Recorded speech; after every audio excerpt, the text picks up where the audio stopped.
नमस्कार, मैं हूं आपके साथ निलोफर अंसारी और आप देख रहे हैं V9 न्यूज। देश और राज्यों की हर बड़ी खबर पर रहती है हमारी पैनी नजर।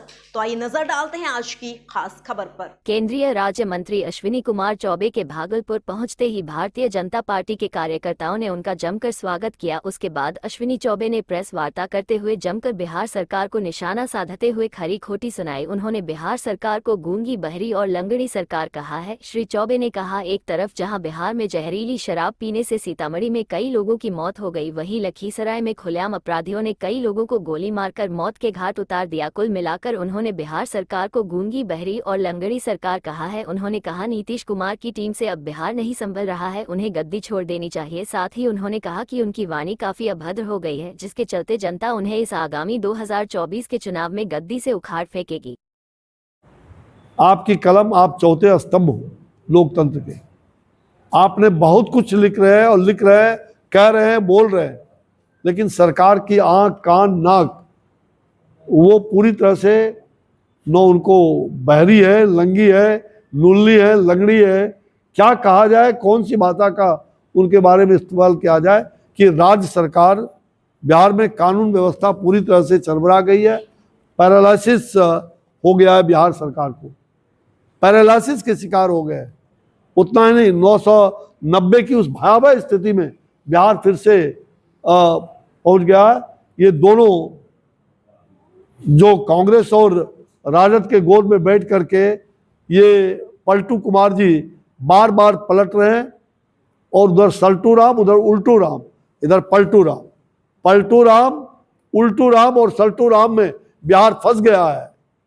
बिहार की जनता यहाँ अपराधियों का और आपराधिक चरित्र वालों का मनोबल इतना बढ़ा हुआ है कि दिन दहाड़े अपराध हो रहे हैं। सुबह हो, दोपहर हो, शाम हो, दिन दहाड़े अपराध हो रहे हैं।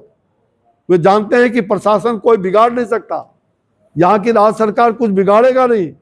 बिहार का पूरा प्रशासन लकवाग्रस्त हो गया है।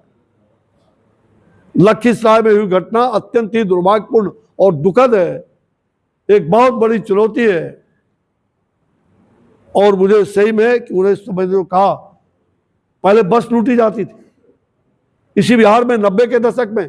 आज फिर वही हुआ कि 90 दशक में बिहार की बसें लूटी जा रही है। नवादा के अंदर वहां सब इंस्पेक्टर की हत्या बालू माफिया के द्वारा होता है। यहां आए दिन माफिया पल फूल रहे हैं,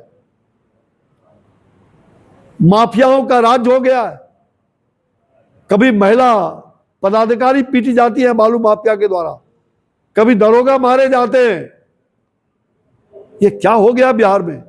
आज पूरी तरह से बिहार में जो मुख्यमंत्री को तो पता ही नहीं रहा था कि मेरा गृह भी हमारे जिम्मे है, और आज बिहार करा रहा है और बिहार नरक बनते जा रहा है। इसमें कहीं दो मत नहीं। नारकी स्थिति बिहार में हो गया है। परिवार के 6 लोगों को गोली मारी गई और उसकी जितनी भी कहा जाए उसका जो घटना घटी है उसकी जितनी भी निंदा की जाए वो कम होगा। अत्यंत दुर्भाग्यपूर्ण है। आज बिहार में कोई सुरक्षित नहीं, पलायन हो रहा है। बिहार से लोग पलायन करने के लिए विवश हो गए। जो 2005 में बिहार में जो सरकार हमारी बनी थी, उस समय भी यही मुख्यमंत्री थे, हम थे तो वो थे। उस समय बिहार में पलायन रुक गया था, लोग यहां आ रहे थे, लेकिन दुर्भाग्य है कि आज फिर से बिहार में पलायन हो रहा है, पराकाष्ठा है। आज डॉक्टर, इंजीनियर, आम जनता, व्यवसायी भयभीत हैं, महिलाएं तो अत्यंत ही भयभीत हैं। और मुझे लग रहा है कि आज बिहार के अंदर जहां बेरोजगारी है, जहां भ्रष्टाचार है, जहां अपराध का हब बन गया है, बिहार में बेरोजगारी, भ्रष्टाचार और अपराध का बिहार हब बन गया है।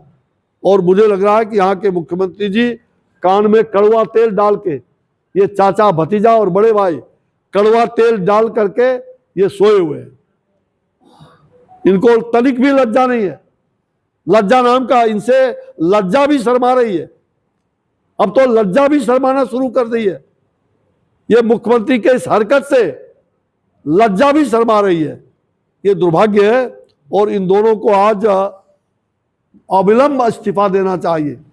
ये चाचा भतीजा बिहार को नस्तनाबूद करने पर लगी है। मैं